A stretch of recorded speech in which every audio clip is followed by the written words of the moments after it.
blinded eye obeys ego, chasing a promise it cannot prove. The eye that has seen it all obeys limitations, yet understands how to navigate. And when the two stand before the iron gate, where only one shall pass, judgment falls to the truth, suspended between chaos and order. Reigning WBC Super Welterweight World Champion Sebastian Fundora stands at the defining rite of passage as he faces former Welterweight World Champion Keith Thurman, a veteran who has battled the elite of his generation and now finds himself in the twilight of his career. Though 37 years old and relatively inactive, the battle-worn warrior remains a live dog. So the question then becomes, how much has Fundora truly developed? And will Thurman still have enough left in the tank to dethrone the champion?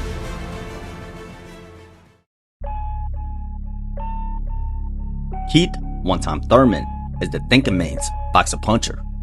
Calculated, dangerous, and always hunting the perfect moment to strike.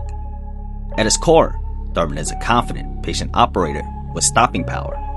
His blitzed footwork creates angles, allowing Thurman to dart in and out to set up heavy combinations with a powerful right hand that carries judgment. His style is fundamentally sound, yet aggressive when needed. He moves well, calculates his entries, and possesses the experience and fight IQ to adapt mid-fight. Backed by a durable chin and genuine power in both hands, Thurman fights with the quiet assurance of the prosecution and judge. The towering inferno, Sebastian Fundora, is a boxing anomaly, a towering pressure machine with freakish size and length. A long southpaw, standing in at 6 foot 5.5 inches with an 80-inch reach, Fundora has shown to defy his natural instincts of a giant and fights with ruthless aggression, but has recently blended that with outboxing of a classic long-range technician.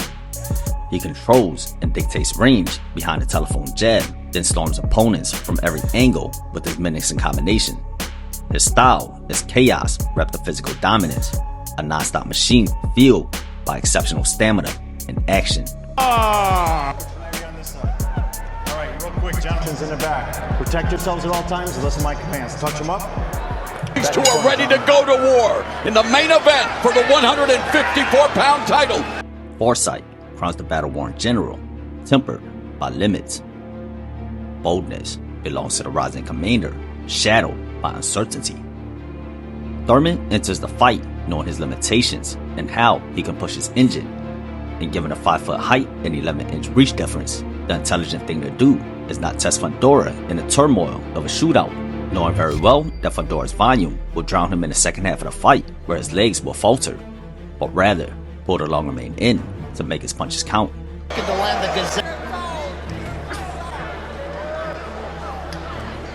Strategy is one thing, execution another, especially when Fundora held the 11-inch reach advantage over Thurman and maximized every inch of it.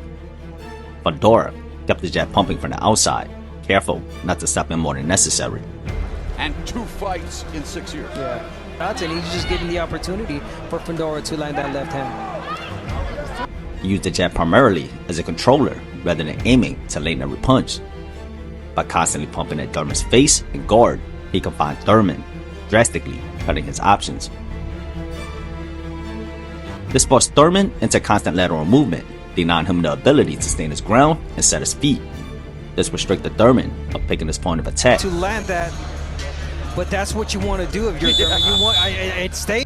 To set up an ambush, Thurman needed to first create space, to then properly plant his back foot within a small window, to push off, to catch Fundora as he entered range. On display, but again, a guy who's using his physical.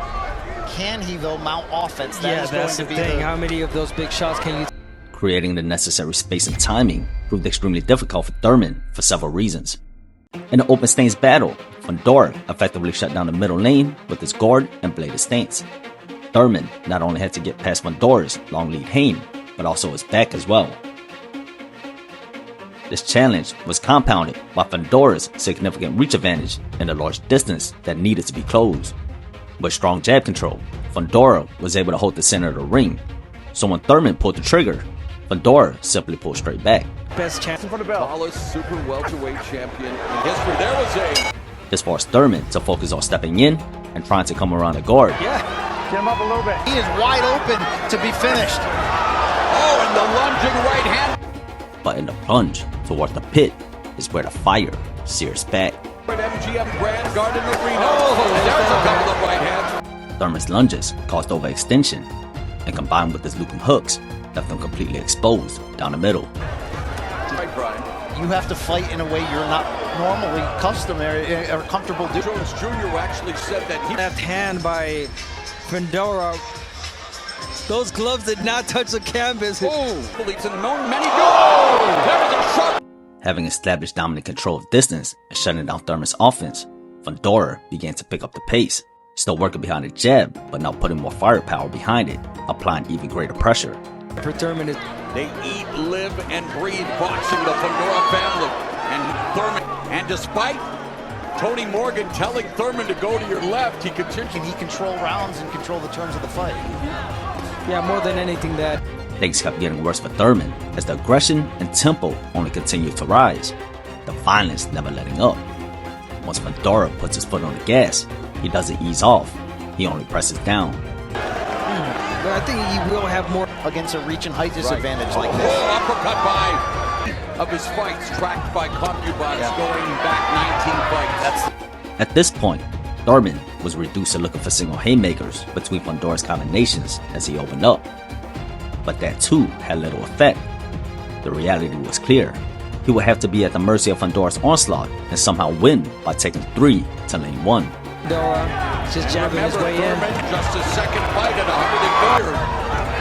Swarming attack here from Fundora. Coming up, half of the fight, so I mean, you got to make those changes if you're Thurman. Fundora, body shot, Fundora, left hands, Fundora. In the jaws of the beast, the only path left is through his belly. Thurman, an aged veteran, perhaps past his prime, still had the tools to make it competitive early before the younger champion began to pull away. But none of that showed. Fundora displayed clear growth using his length to control range without overextending, completely shutting down Thurman's offense. And once he had full command, he began to unload, letting his hands go without ever smothering his work. Thurman was then left at the will of the referee as the fight was stopped in the 6th round. You Makes it ever out of seen this round. Thurman's face look like that? Never. Of course, and you Let's see this look in at the the- replays as we look back Yeah, the beginning of at the damage. there for Fundora and the referee doing his job. He was taking a beating. You saw the face. A champion spirit may fade, but it never truly dies. The same fire that lifted Thurman to the upper echelon is what called him back to be tested once more. But the truth remains, time grips us all and spares no main, and every limit is destined to meet its end.